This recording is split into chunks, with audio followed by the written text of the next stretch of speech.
आगे बढ़ेंगे, इस पीछे एक और बड़ी खबर सीधा रुख कर रहे हैं। दिल्ली धमाके मामले में जांच हुई तेज। लाल किले के पास विस्फोट स्थल पर सुरक्षा बल के जवान मौजूद हैं। आज दूसरे दिन भी लाल किला बंद रहेगा। लाल किला मेट्रो स्टेशन आज भी बंद रहेगा। दिल्ली धमाके मामले में जांच जो है वो तेज हो गई है।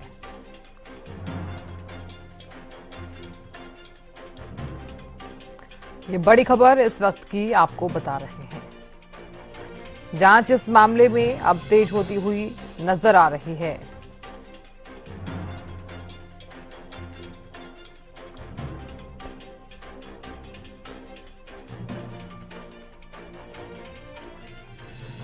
तो बता दें आपको कि इस मामले की जांच, इस ब्लास्ट की जो जांच है वो गृह मंत्रालय की तरफ से एनआईए को सौंपी गई। और जब केंद्रीय गृह मंत्री अमित शाह ने इस ब्लास्ट को लेकर, इस कार विस्फोट की जो उच्च स्तरीय सुरक्षा समीक्षा बैठक की, तो ऐसे में सुरक्षा एजेंसियों को सख्त निर्देश उस बैठक में दिए गए कि इस घटना में शामिल हर व्यक्ति को जल्द से जल्द पकड़ लिया जाए। और ऐसे में जो इस मामले की जांच है वो तेज होती हुई नजर आ रही है। इस बीच ये भी कहा गया है इस मामले को लेकर कि किसी भी दोषी को बख्शा नहीं जाएगा। गृह मंत्रालय की तरफ से भी कहा गया कि इस मामले में दोषियों को बख्शा नहीं जाएगा। पीएम मोदी ने भी कहा कि दोषियों को बख्शा नहीं जाएगा। तो इस मामले में अब जांच तेज होती हुई नजर आ रही है।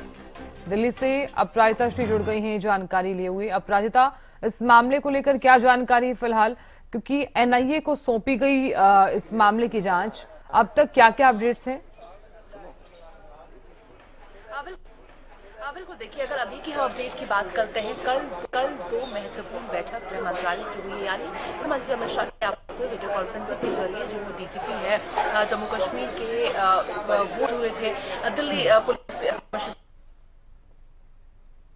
बैठक के बाद जो निष्कर्ष निकल कर आ रहा है, उसके तुरंत बाद ये फैसला लिया गया था कि एनआईए को फैसला, यानी एनआईए को जो ये केस है वो सौंप दिया जाएगा। जिसके बाद एनआईए की टीम पहुंची थी। ये वही जगह है जहां पर एनआईए की टीम, अगर आप देख सकते हैं तो ये वही जगह है लाल किला का, जहाँ पे अगर हम व्हाइट कपड़ों से देख सकते हैं जो एरिया कवर्ड है, ये वही जगह है जहाँ पर ब्लास्ट हुआ था और इस पूरे एरिया को कवर कर दिया गया है इस विचार के साथ कि पैनिक ना पहले लोगों को घबराहट ना हो।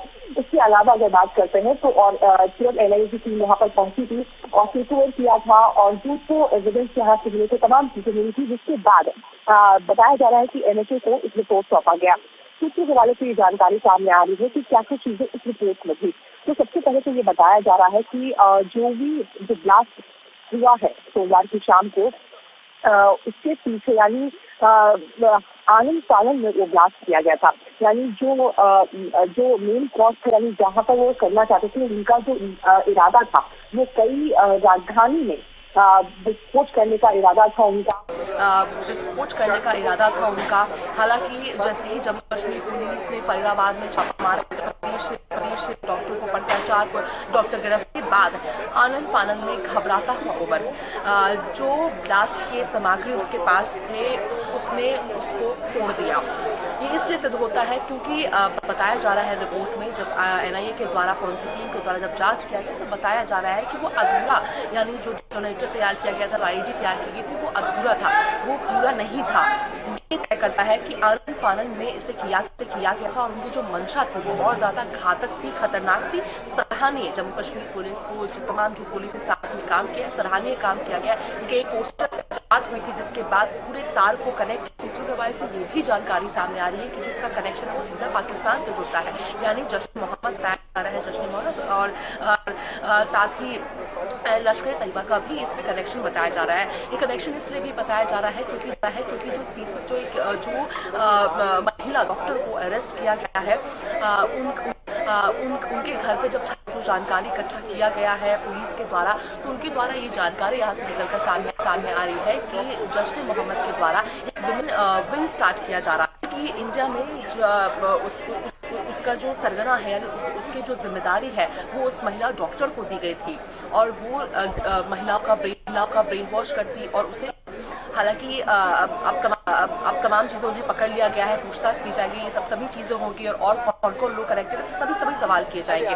वहीं सीसीटीवी फुटेज की बात करते तो सीसीटीवी फुटेज से भी ये बात निकल कर आ रही है जी, सीसीटीवी फुटेज से भी बात निकल कर आ रही है कि फरीदाबाद से जब ये लाल किला पहुंची वो गाड़ी, तो काफी घंटे लगे थे उस गाड़ी में पहुंचने में, यानी करीब 3:19 पर जो गाड़ी है वो पार्किंग में पहुंची थी।